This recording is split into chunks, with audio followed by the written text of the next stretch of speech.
প্রিয় সংগ্রামী সাথী ও বন্ধুগণ, নতুন করে আজকে আবার একটা ভিডিও করি আওয়ামী লীগের পতনের ব্যাপারে। যে আওয়ামী লীগের পতনটা কই থেকে হইল, যে আওয়ামী লীগ 15 বছর 15 বছর ভিতরে আওয়ামী লীগের কেউ পতন করতে পারেনি। এখন আওয়ামী লীগ পতন হয়ে গেল, ঠাস ঠাস করে 1 মাসের ভিতরে আওয়ামী লীগের পতন হয়ে গেল। সে আমি বলতে আছি, আমার বউ ফুলাফাইন ফিরেছে 15 বছর, আমি জানি না। 7-8 বছর আগে ঢাকা উদ্যানে আমি থাকি, আমার হেরা তথ্য দেয় আমার বউ ফুলাফাইন পিড়েছে, মেয়ের কিডনি নিয়ে গেছে, কিডনি নিয়ে ওবায়দুল কাদিরের বাঁচাইছে। সেনাবাহিনী আমার শ্বশুর বাড়িতে আইছে, শ্বশুর বাড়িতে আইয়া আমার মেয়েরে রুমানারে 4-5টা ঘুষা দিছে বাইক এলাকার মানুষের সামনে, এগরে বড় লোক বানাইব সেনাবাহিনী। তো যাই হোক, এটা পরেতে আই। যখন আমাকে তথ্য দিল তখন কিন্তু আমি আন্দোলন করা শুরু করলাম হাসিনার পতনের ব্যাপারে। আমি একলা একলা আন্দোলন করছি, সিএনজি চালাইছি আর আন্দোলন করছি। আমি রাইতে রাইতে সিএনজি চালাইছি আর আন্দোলন করছি, রাত্রে রাতে প্রতি রাত সিএনজি চালাইছি আর আন্দোলন করছি। এইভাবে 7-8 বছর চলে গেল। ফট করে একদিনকে হাসিনা একটা ভাষণ দিছে। হাসিনা ভাষণের ভিতরে বলছিল যে রাজাকারের ফুলাফাইন বাংলাদেশে চাকরি পাইব না, রাজাকারের নাতি ফুতি ফুলাফাইনরা বাংলাদেশে চাকরি পাইব না, চাকরি পাইব মুক্তিযোদ্ধার নাতি ফুতি, মুক্তিযোদ্ধারা এই চাকরি পাইব বাংলাদেশে। তখন 7-8 বছর পরে ছাত্রগো মাইন্ডে লাগিয়া গেছে। তখন ছাত্রগো মাইন্ডে লাগছে কি, ছাত্র করে নামাইছে, ছাত্ররা কিন্তু ইচ্ছা করে নামেনি। তখন সারা বাংলাদেশে ছাত্র করে নামাইছে, জোর পূর্বে নামাইছে ছাত্র করে। যা হোক, ছাত্ররা আন্দোলন করলো, আন্দোলন সেমন না হাসিনা কার্ফু দিয়ে দিল। যে আন্দোলন করলো ছাত্ররা, এই কোনো গাড়ি ভাঙেনি, কোনো ভাঙচুর করেনি, কিছু করেনি, সব কিছু করেনি, রাস্তা ব্লক করিয়া ছাত্ররা বয়ে দিছে। এইভাবে চলতে চলতে চলতে চলে প্রায় 27-28 দিন চলে গেল। ফট করে আমি একদিন কইলাম কি, যে এইভাবে আর কতদিন চলবো, হাসিনার পতন চাই। রাতে গাড়ি চালাইছি আর বলছি যে হাসিনার পতন চাই। তখন হাসিনাই করলো কি, কার্ফু হাজে, সকালে ব্যানে, বিকালে কার্ফু, 32 ঘন্টা 73 ঘন্টা 34 ঘন্টা কার্ফু আর কার্ফু, কার্ফু আর কার্ফু। পুরা সেনাবাহিনী গণভবন ঘেরা করে নিছে। বাংলাদেশে কোনো ঢাকার সিটির ভিতরে কোনো গাড়ি ঘোড়া চলতে পারে না। ইয়েন তার ছাত্ররা আন্দোলন করতে আছে, আর ছাত্র জামারাত্ম মারছে, ছাত্রী জামারাত্ম মারছে, ডাইরেক্ট গুম করে লিছে, গুম। আমি একলা একলা আন্দোলন করছি। যাই হোক, আমি আন্দোলন করলাম বাংলাদেশে। এই 15 বছর 7 মাসে 1 মাসের আন্দোলন, ছাত্ররা 1 মাস আন্দোলন করছে। আমি কিন্তু 7-8 বছরে একলা একলা আন্দোলন করছি হাসিনার পতনের ব্যাপারে। ছাত্ররা 1 মাসের আন্দোলনে হাসিনার পতন হয়ে গেল। হাসিনা পতন করিয়া ক্ষমতা হস্তান্তর করিয়া সেনাবাহিনীর প্রধানের হাতে ক্ষমতা হস্তান্তর করিয়া গণভবনতে হাসিনা ভারতে চলে গেল। কিন্তু ডক্টর ইউনূসের, সেনাবাহিনীর প্রধান ডক্টর ইউনূসের ক্ষমতা বুঝে দিয়েছে ভারতের, তাই না? আমি একলা একলা আন্দোলন করলাম, তত্ত্বাবধান হইল ডক্টর ইউনূস। আমি এমন কথা বলছি যে আন্দোলন করছি, আর রাইতে রাইতে 7-8 বছর আমি বলছি যে বাংলাদেশে তত্ত্বাবধান আমাকে দিতে হইব, বাংলাদেশে তত্ত্বাবধান আমাকে দিতে হইব, বাংলাদেশে তত্ত্বাবধান আমাকে দিতে হইব। কিন্তু আমাকে তত্ত্বাবধান দেয়নি, উল্টা রিফারিং করে আমার বউ ফুলাবাইন ফিরেছে, আমাকে মাইকদির করছে, আমাকে ঠেট দেয়, এখনো মাইরে দিব। কিন্তু ভারতের তাই না, সেনাবাহিনীর প্রধান ডক্টর ইউনূসরে তত্ত্বাবধান বানাইছে। অথচ কষ্টটা করলাম আমি।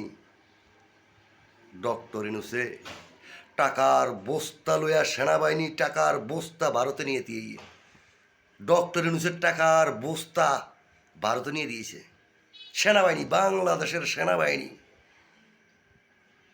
বিশ্বাস হয় না? আপনারা দেখেন, তদন্ত করে দেখেন, বিশ্বাস হয় না, না হয়। 300,000 কোটি টাকা হাসিনা ইনুচ্চারে ঘুষ দিছে, পুরা উপদেষ্টাররা খাইছে। 300,000 কোটি টাকা ইনুচ্চারে হাসিনা ঘুষ দিছে। এই 300,000 কোটি টাকা ইনুচ্চা ভারতে নিছে, সেনাবাহিনী নিয়ে পৌঁছা দিয়েছে ভারতে।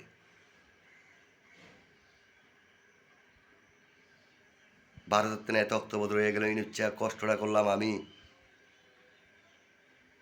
আমার বউ ফুলাবান পিড়েল, 2টা মেয়ের কিডনি নিল, আমি লিটন সিএনজি চালাই।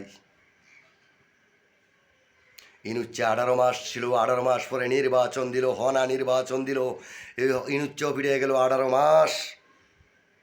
প্রেসিডেন্ট কেন্দ্র করিয়া, কি কেন্দ্র করিয়া? প্রেসিডেন্ট কেন্দ্র করিয়া, প্রেসিডেন্ট কেন্দ্র করিয়া ফিরেছে। কথা ছিল আমারে প্রেসিডেন্ট দিব, কিন্তু আমাকে অপমানই করছে, প্রেসিডেন্ট দেনি। কথা ছিল আমাকে তত্ত্ববোধর দিব, কিন্তু তত্ত্ববোধর দেনি, অপমানই করছে। লাস্টে এই আপনারা তো সবাই জানেন যে ইনুচ্চা 18 মাস পরে নির্বাচন দিছে। নির্বাচনের এই আজ্ঞান দিয়া এই বর্তমান প্রধানমন্ত্রী তারেক রহমান লন্ডনেতে আসছেন। এটাও কি ভুয়া কথা? বর্তমান প্রধানমন্ত্রী যে তারেক রহমান লন্ডনের থেকে আসছেন, আবার সাথে সাথে 10 দিন পরে নির্বাচনে সে জয় হইয়া প্রধানমন্ত্রী হয়ে গেলেন, কিন্তু ভোটটা হয়েছে না ভোট।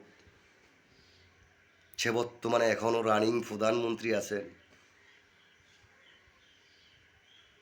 তার মেয়ে যখন তার মেয়ে বাচ্চা ছিল, তার মেয়ে বাংলাদেশে অনেকেরই নমিনি দেওয়া গেছে, কিন্তু তারেক রহমান নমিনিটা দেননি। নমিনি দিছে অন্য, তার মায়ে নমিনি দিছে। নির্বাচনের আগে তার মায় মারা গেছে, তারেক রহমান লন্ডনের আওয়ানের লগে লগে প্রধানমন্ত্রী হয়ে গেছে বাংলাদেশে। কষ্টটা করলাম আমি লিটন সিএনজি চালাই রাইতে রাইতে। পুলিশ মানসিকভাবে অত্যাচার করে, র্যাব মানসিকভাবে অত্যাচার করে, সেনাবাহিনী মানসিকভাবে অত্যাচার করে, পাবলিক মানসিকভাবে অত্যাচার করে, আওয়ামী লীগেরা মানসিকভাবে অত্যাচার করে, বিএনপিরা মানসিকভাবে অত্যাচার করে। জমাত বাকি নাই, জমাতে অত্যাচার করে। কেন অত্যাচার করে? না ভোট দানের শীষে দিছিলাম, জমাতারে কেন দিলাম না? আওয়ামী লীগ তো নির্বাচন আসেনি।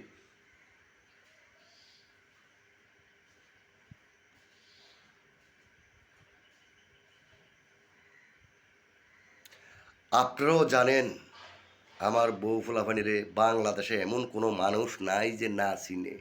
তার কারণ বাংলাদেশে 64 জেলা নিয়ে ফিরেছে। হাসিনা ফিরিল, ইনিচ্ছা ফিরিল, এমন কইতাম পারি না।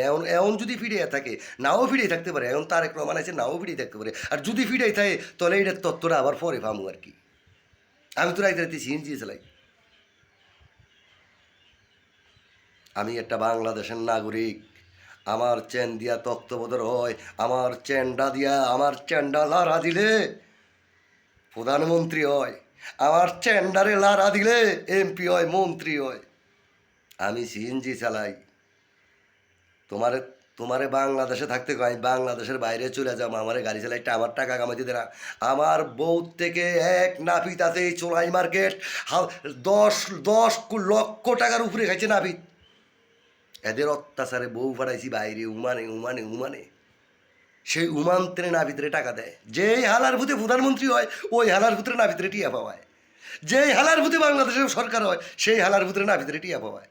বউ আমার, ওরা বড় লোক হয়। বাসাটার ভিতরে থাকি, বাসাটার ভিতরে এক কুত্তার বাচ্চা আছে, যারে তারে রুমের ভিতরে ঢুকায়। মানসিকভাবে যে অত্যাচারটা করে, আর সহ্য হয় না, ধৈর্য ধরে থাকি। অনেক হয়ে গেছে, ভিডিও ছাড়ন জানা, প্রায় 10 মিনিটের মতন হয়ে গেছে। কথা বন্ধ করলাম, এই পর্যন্তই রাখলাম। লিটন চৌধুরী। তবে একটা কথা যে আবার তবে এই আবার রিফ্রেম করে বললাম, তত্ত্ববোধর আমি পাপার যোগ্য ছিলাম।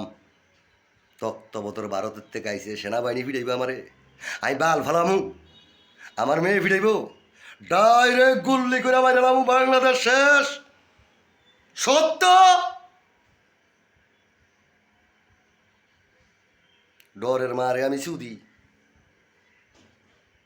আমি সিএনজি চালাই, রাখলাম।